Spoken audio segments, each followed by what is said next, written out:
तो हेलो दोस्तों, मैं बादल सवाल गीता क्लास में आपका स्वागत है। दोस्तों, जो हमारी केवीएस की मैथ स्पेशल सीरीज चली हुई है उसमें हम जो है एक नया चैप्टर शुरू करने वाले हैं, वर्गमूल घनमूल का, स्क्वायर रूट क्यूब रूट। तो इसमें सबसे पहला वर्गमूल घनमूल में करना क्या होता है। सबसे पहले इस चैप्टर में सबसे पहले देखना है हमें वर्ग देखने हैं, हमें घन देखने हैं। हमें 1 से 30 तक जो है वर्ग याद होने चाहिए, 1 से 30 तक घन याद होने चाहिए। क्यों? क्योंकि इनसे क्या होता है, अगर याद नहीं है तो जब भी क्वेश्चन हो जाएगा, लेकिन उनसे जो है अगर हमारे क्वेश्चन वर्गमूल घनमूल याद है तो उससे हम जो है क्वेश्चन बहुत ज़्यादा फास्ट कर लेते हैं, जल्दी से हम कर लेते हैं, समय बचा लेते हैं। तो वही हमारे एग्जाम में इंपॉर्टेंट है। तो देखते हैं हम आज के हमारे क्वेश्चन क्या है और कैसे हम इन्हें जो है सोल्व करेंगे, हल करेंगे। तो कई सारे तरीके हैं वर्गमूल करने के, घनमूल करने के। लेसे मेथड है, मैसे मेथड है, और उसके बाद जो हमें अगर वर्गमूल और घनमूल याद है तो हम डायरेक्ट करते हैं। तो ठीक है, वो देखो। तो क्वेश्चन नंबर 1 हम देखेंगे, 0.0324 का वर्गमूल ज्ञात कीजिए। 324 324 जो हमारा होता है, तो 324 हमें पता है कि हमारा जो है किसका वर्गमूल होता है। 324 हमारा 18 का वर्गमूल होता है, 18 का वर्ग होता है, 18 का वर्ग होता है। तो हमें पता है। अब दशमलव कहाँ है, दशमलव से बाद में कितने, देखो ये यहाँ पे दशमलव है, दशमलव के बाद कितने अंक है, 1 2 3 4। तो वर्गमूल का ये होता है, अगर वर्गमूल हमें करना है, अगर दशमलव के बाद 4 स्थान है तो हम दशमलव जो है कितने स्थान पर लगाओगे, उसके आधे पे, उसके आधे स्थान पर। मतलब जितने इसमें जोड़े बनेंगे, अगर जोड़े बना है तो एक जोड़ा ये बना, एक जोड़ा ये बना, तो जितने जोड़े बनेंगे दशमलव के बाद उतने ही अंक हमारे होने चाहिए। तो 324 किसका वर्ग है, ये 18 का वर्ग है, 18 का वर्ग। ठीक है, किसका वर्ग है, 18 का। अब 2 अंक से पहले हमें जो है दशमलव, मतलब दशमलव के बाद हमारे 2 अंक होने चाहिए। तो कितने हैं, 1 और 2, तो यहाँ दशमलव क्या आ जाएगी, 0.18 हमारा जो है इसका आंसर हो जाएगा। 0.18 इसका जो है वर्गमूल हो जाएगा। कैसे, 324 का वर्ग 324 किसका वर्ग है, 18 का वर्ग है। यहाँ पे दशमलव के बाद कितने अंक है, 4 अंक है। तो दशमलव के बाद 4 अंक है, तो वर्गमूल में दशमलव के बाद कितने अंक होंगे, 2 अंक, मतलब 4 के आधे। तो 0.18 हमारा जो है आंसर हो जाएगा। ठीक है, ये बात एक समझ लेना आप कि जिसमें भी अगर वर्गमूल है तो आधे पर दशमलव लगेगी, अगर घनमूल है तो तिहाई पे दशमलव लगेगी। ये मतलब 6 अंक है तो और हमें करना घनमूल, दशमलव के बाद 6 अंक है, हमें करना घनमूल, तो 3 अंक को छोड़कर 3 के जोड़े हम बना देंगे, और 3 के जोड़े बनाकर जितने भी हमारे जोड़े बनेंगे इतने ही अंक के बाद हम दशमलव लगानी है। ठीक है, उसके बाद क्वेश्चन नंबर 2 है हमारी, वह छोटी से छोटी संख्या ज्ञात कीजिए जिसमें 180 को गुणा करने पर वह परिपूर्ण वर्ग बन जाए। इस प्रकार प्राप्त परिपूर्ण वर्ग का वर्गमूल ज्ञात कीजिए। अब हमें जो है ऑप्शन दे दिए, 6 36 5 30 5 25 4 30। ठीक है, तो क्या कहा, वह छोटी से छोटी संख्या ज्ञात कीजिए जिसे 180 को गुणा करने पर। अगर 6 में देखो, अगर 6 में सबसे पहले ऑप्शन नंबर 1 देखेंगे, अगर 180 में हम 6 की गुणा करें, ये ऑप्शन हमें दे रखा है 6 की, तो क्या होगा, 8 6 48 का 8 का आंसर लगे 4, 6 कम 6 और 4 10। 1080 किसका वर्ग होता है, नहीं, किसी का वर्ग नहीं होता। तो ठीक है, ये ऑप्शन नहीं होगा। ठीक है, अब हम जो है दूसरे ऑप्शन को देखते हैं। 5, 180 में 5 की गुणा कर दी, 180 में कर दी 18 5 90, क्या हो गया 900, क्या हो गया 900। तो 900 जो है एक वर्ग संख्या है, 900 एक वर्ग संख्या है। 900 किसका वर्ग है, अगर इसका 900 का वर्गमूल हम करें तो क्या निकलेगा, 900 किसका वर्ग है, 30 का वर्ग है। और यही हमें जो है निकालना था। ये हमारे ऑप्शन 2 में बिल्कुल सही है। 5 में अगर 180 गुणा करें तो ऐसी संख्या होगी जिसका जो है वर्गमूल 30 है। बिल्कुल करेक्ट हमारा जो है ऑप्शन नंबर 2 हमारा बिल्कुल सही हो जाएगा। ठीक है, उसके बाद क्वेश्चन नंबर 3 हम देखेंगे, वह छोटी से छोटी परिपूर्ण वर्ग संख्या ज्ञात कीजिए जो 3 4 5 6 तथा 8 से विभाजित हो। अब सबसे पहले ऑप्शन हमें दे दिया 1200 1600 3600 2400।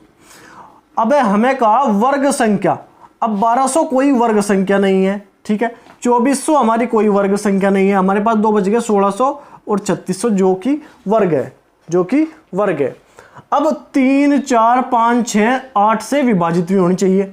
अब देखो 3 से विभाजित, 6 और 3 9। ठीक है, 3 से विभाजित होने का नियम क्या है कि संख्याओं का योग, जो संख्या है हमें इसमें दी गई है उसका योग हमें जो है 3 से डिवाइड होना चाहिए।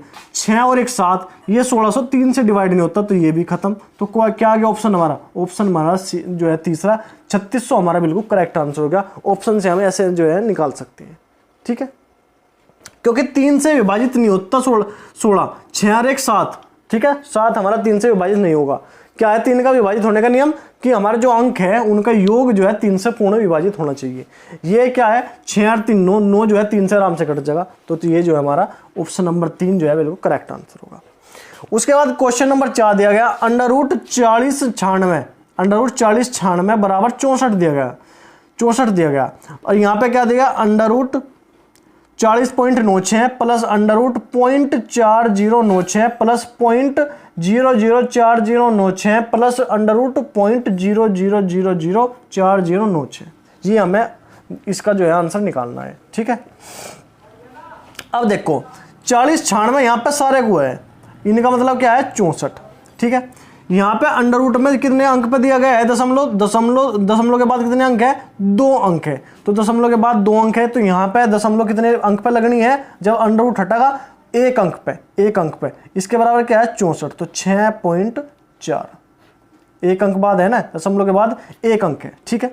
प्लस कर दा, ठीक है, ये इन सारों को एक जगह प्लस कर लेंगे हम। यहाँ पे दशमलव के बाद कितने अंक है? 1 2 3 4, 4 अंक है। तो कितने अंक पे लगनी है? 2 अंकों पर, 2 अंकों पर। तो क्या आ जाएगा? 0.64, ठीक है, आ गया। दशमलव के बाद कितने अंक है? 2 अंक है। दशमलव एक ही सीध में रहनी है। अब यहाँ दशमलव के बाद कितने अंक है? 1 2 3 4 5 6, 6 अंक है दशमलव के बाद। तो दशमलव कहाँ लगेगी?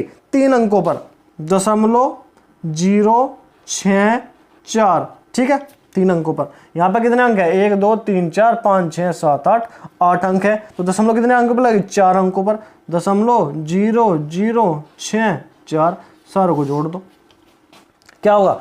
4 6 और 4 10 की 0 हंस लगे 1, 10 की 0 हंस लगे 1, 6 और 4 10 और 1 11 का 1 का हंस लगे 1, 6 और 4 10 और 1 11 का 1 का हंस लगे 1, 6 और 1 7, दशमलव यहाँ की यहीं रहेगी। तो क्या होगा? 7.11 हमारा आंसर आएगा। क्या होगा? 7.1104। अगर दशमलव के 2 अंकों तक लिखे तो 7.11 हमारा जो है इसका आंसर हो जाएगा, ठीक है। क्योंकि हमें दिया गया है 40 96 का बराबर क्या है? 64 है, 64 है। 64 का ही बदलना है, 64 को ही बदलना। कहीं 64 6.4 लिखा जाएगा, कहीं 64 6.64 लिखा जाएगा, कहीं 64 जो है 0.064 लिखा जाएगा, कहीं 0.0064 लिखा जाएगा। बात यहाँ पे है कि अंडर रूट में पॉइंट कहाँ है? अंडर रूट के अंदर पॉइंट, यहाँ पे 2 अंक, पॉइंट के बाद 2 अंक है, यहाँ पे पॉइंट के बाद 4 अंक है। अगर अंडर रूट में पॉइंट 2 अंक के बाद है तो जब अंडर रूट हटाओगे तो पॉइंट के बाद 1 अंक होगा। अगर यहाँ पे 4 अंक है तो अंडर रूट हटाओगे तो पॉइंट जो है 2 अंक के बाद आओगा। मतलब आधे अंक के बाद जो है, आधे अंक के बाद जो है पॉइंट लगना है।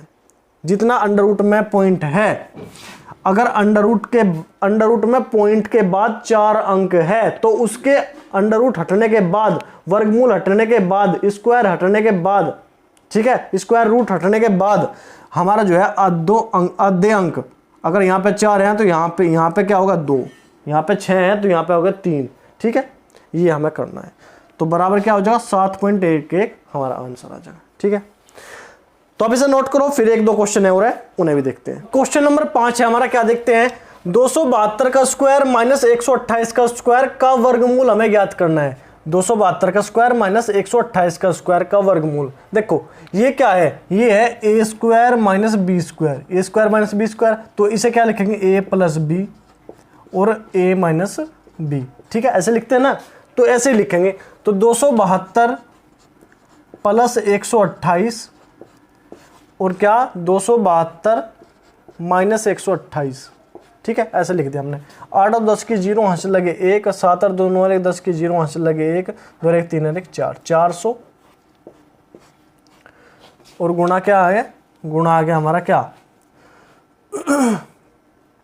12 में से 8 गए 4, यहाँ पे जगह 6, 6 में से 2 गए 4 और 1, कितना होगा? 144। तो 400 गुणा 144 आ गया हमारा। अब इनका क्या कहा? वर्गमूल कहा। तो अगर इनका वर्गमूल करेंगे तो 400 का वर्गमूल हटाओगे तो कितना होगा? 20, और 144 किसका वर्ग है? 12 का, 20 गुणा 12, 12 दूनी 24, 240 हमारा जो है इसका आंसर आ जाएगा। 240 हमारा जो है इसका आंसर आ जाएगा। क्यों, इसका क्या पूछा, वर्गमूल पूछा, तो इसमें अगर वर्गमूल लगाओगे 400 किसका है, 20 का वर्ग, और 140 है 12 का वर्ग, ठीक है, 240 हमारा आंसर आ जाएगा। इसीलिए हमें जो है वर्ग और वर्गमूल याद करने हैं, लिख के आप एक जो है 1 2 याद कर लेना। वर्ग हमें करनी है 1 से 30 तक, 30 32 तक, और जो है घनमूल करना है, घन करने हैं 10 तक, ठीक है।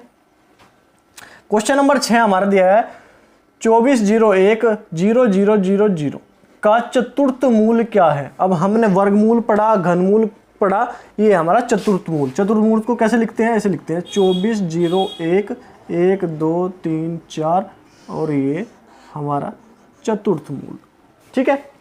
तो अब चतुर्थ मूल में हमें 2 संख्या दिखाई, देखो यहाँ पे अगर देखो 2401 को देखें हम, 2401 किसका वर्ग होता है, ये होता है 49 का वर्ग, किसका, 49 का वर्ग, ठीक है। तो इसे अगर हम ऐसे लिख ले, इसे हम ऐसे लिख सकते हैं क्या, 49 का वर्ग, और गुणा में क्या बचा, ये 4 0, 10 की पावर 4, ठीक है, ऐसा लिख सकते हैं हम, 10 की घात 4, ठीक है, ऐसे लिख दिया हमने। अब 49 को और भी तोड़ सकते हैं हम, 49 को और तोड़ेंगे तो कितना होगा, 7 का वर्ग, तो 7 का वर्ग गुणा 10 की पावर 4, ऐसे लिख सकते हैं हम, ठीक है, ऐसे लिख सकते हैं, ठीक है।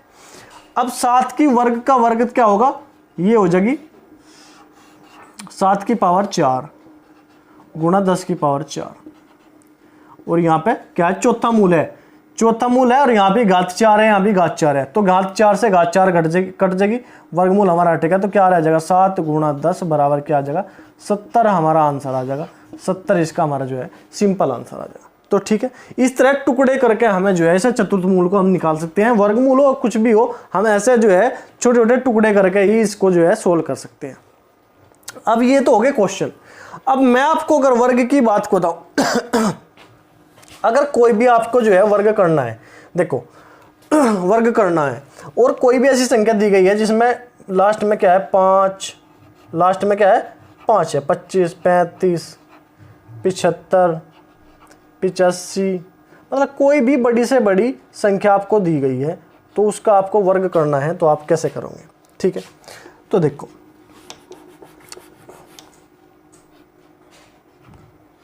कोई भी आपको बड़ी से बड़ी संख्या दी गई है जिसके लास्ट में क्या है 5 है, तो 5 का वर्ग क्या होता है, 5 का वर्ग आपको बताया 25, ठीक है। अब 1 से बाद में कौन सी संख्या आती है, 1 से बाद में आती है 2, तो 1 की गुणा 2 में कर दो, क्या आ जाएगा 1 दूनी 2, क्या आ जाएगा 225, 15 का वर्ग 225, ठीक है। ऐसे इसमें करना, 5 का वर्ग कर दो, क्या 5 का वर्ग क्या है 25, ठीक है। 2 से बाद में क्या संख्या आती है, 2 से बाद में आती है 3, 2 3 6, ये आ गया 625, ठीक है। ऐसे इसमें करना, 5 का वर्ग कर लो, 5 का वर्ग कर दिया 25। 3 से बाद में क्या संख्या है, 3 से बाद में आती है 4, 3 चौक 12, ठीक है। ये हो गया इसका वर्ग, ठीक है। ये इनका क्या हो गया, ये इनका वर्ग हो गया, ठीक है। अगर 75 का वर्ग ऐसे ही करें हम, 85 का वर्ग कैसे करें हम, तो क्या होगा 5 का वर्ग क्या होता है 25, 25 लिख दिया। 7 से बाद में क्या होता है 8, 7 8 56, ये हो गया 75 का वर्ग। 85 का वर्ग भी कर सकते हैं, 5 5 25 25। 8 से बाद में क्या होता है 9, 8 9 72, क्या आ गया 72 25, ही है हमारा 85। जिसके भी लास्ट में जो है 5 हो उसे हम यूज कर सकते हैं और 2 अंकों में यूज कर सकते हैं, ठीक है। तो ये आज के सवाल थे, ये आपका वर्गमूल घनमूल का जो चैप्टर था उसमें इस तरह के क्वेश्चन आपको देखने को मिलेंगे, इस तरह के क्वेश्चन आपको देखने को मिलते हैं। तो आप रिवीजन बराबर करते रहिए और जो है वीडियो देखते रहिए। तो ठीक है, अगर क्वेश्चन आपको अच्छे लग रहे हैं, डिस्कशन आपको अच्छा लग रहा है, पढ़ाने का तरीका आपको अच्छा लग रहा है, तो वीडियो को लाइक करो, चैनल को सब्सक्राइब करो, और सब्सक्राइब करने के साथ साथ बेल आइकन जरूर दबाया करो, क्योंकि बेल का आइकन दबाने से क्या होता है कि आपको जो भी मैं वीडियो अपलोड करता हूँ नहीं, वो आपको जो है उसका नोटिफिकेशन मिल जाता है। तो ठीक है, आज के लिए इतना ही, धन्यवाद, जय हिंद।